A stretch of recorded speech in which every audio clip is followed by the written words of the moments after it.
Today I want to share with you the process we went through of getting my son's diagnosis. I'm going to share, as I said, the process and some of the feelings I felt as well.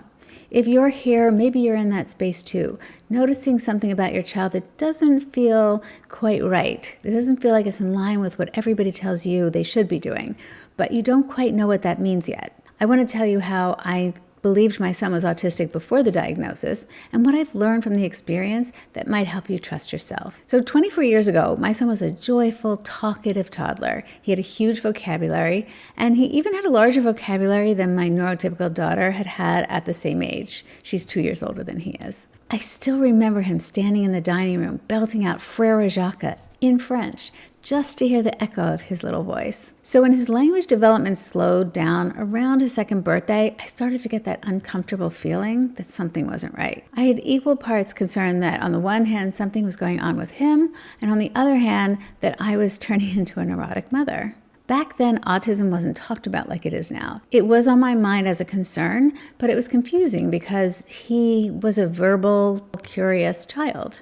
I remember sharing my concern with a friend whose child had been recently diagnosed, and she totally dismissed me and said that I was overreacting, that my son was nothing like her son, which was true. She was right, but not in the way that she thought. My son didn't show early signs, he regressed, and that difference between those early delays and developmental loss was something that very few people understood at the time. I took him to a neurologist, and that doctor said that he noticed the language delay, which, as I mentioned, was really a regression, not a delay, but that my son had so many strengths. He was intellectually advanced. He's going to be fine. I left that office with the unspoken message that the doctor thought I was being just a little neurotic. But I couldn't ignore what I was seeing. His language declined even more. He started playing in an extremely rigid way. When he would play with a puzzle, he would put the pieces in exactly the same way every time.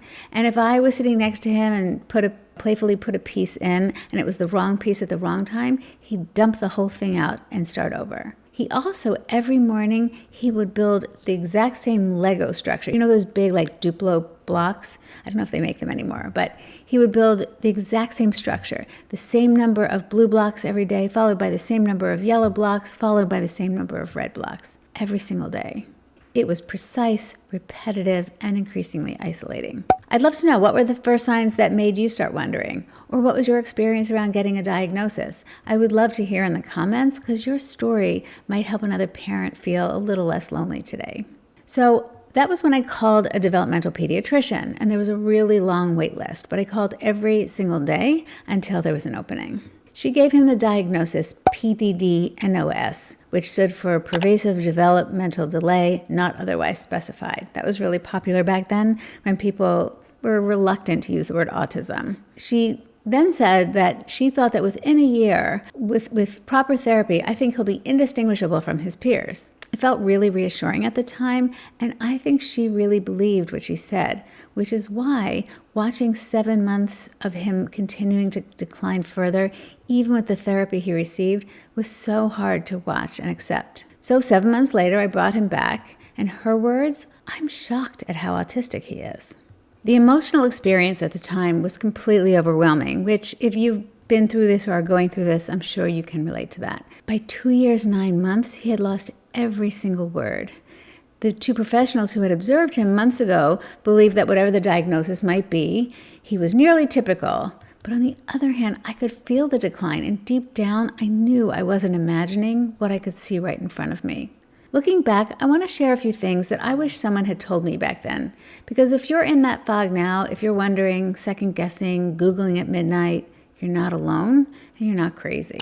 So first, regression is real. Your child can lose skills, and it doesn't mean you imagine the early strengths. This is still quite controversial, as doctors often say that either parents imagined a decline or the signs of autism become apparent to parents at the age where development increases rapidly, so parents mistake the failure to grow more quickly as regression. And maybe that is true for some, but I know what I saw and what we experienced, I also know too many parents who had exactly the same experience to just dismiss the idea of regression. Number 2, autism doesn't look the same in every child. The checklist won't always fit. Trust the pattern, not the moment. Because autism is being diagnosed so much more frequently, the parents are sometimes criticized for jumping on the bandwagon and imagining problems that aren't there. And I wish I could say that this experience made me learn to trust my parenting instincts, but unfortunately, it took me a few more years for that to happen. I encourage you to trust yours. Me saying so might not help at all, but I just hope you get there more quickly than I did. What's the worst thing that can happen if you do? That your concerns turn out to be wrong? So what? 3, professionals don't always get it right. I had to insist on being taken seriously, and I'm so glad I did.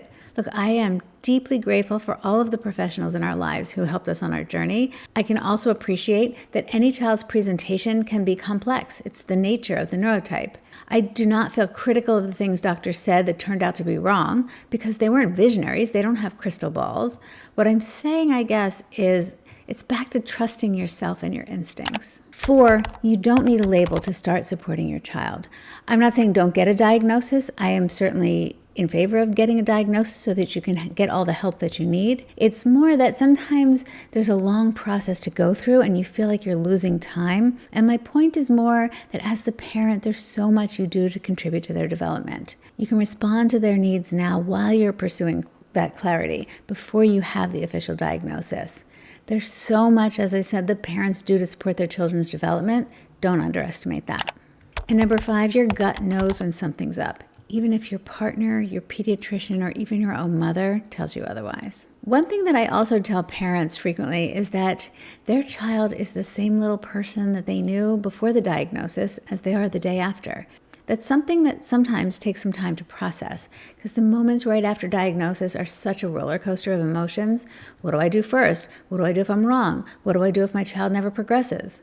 When I allowed fear to be my compass, let's just say that I was all over the place. Ultimately, understanding that autism impacts how my son experiences the world and doing my best to understand his experience instead of fighting it changed everything. Yes, there were challenges, and there still are, but I'm not here to tell you how hard it was. I'm here to tell you that even back then, before I had the words, before the diagnosis, my instincts were pointing me in the right direction. If you're navigating that same early uncertainty, or if you've already gotten a diagnosis and now you're asking, what do I do with this? That's what this channel is for. I don't just talk about signs and symptoms, I talk about parenting, about confidence, about how to actually connect with and support your autistic child. If that's what you need, if that would feel good to you, I hope you'll consider subscribing. If you like the video, check in the like button, and I hope you'll stick around. I think you'll feel really seen here. Thanks for watching, and I'll see you in the next one.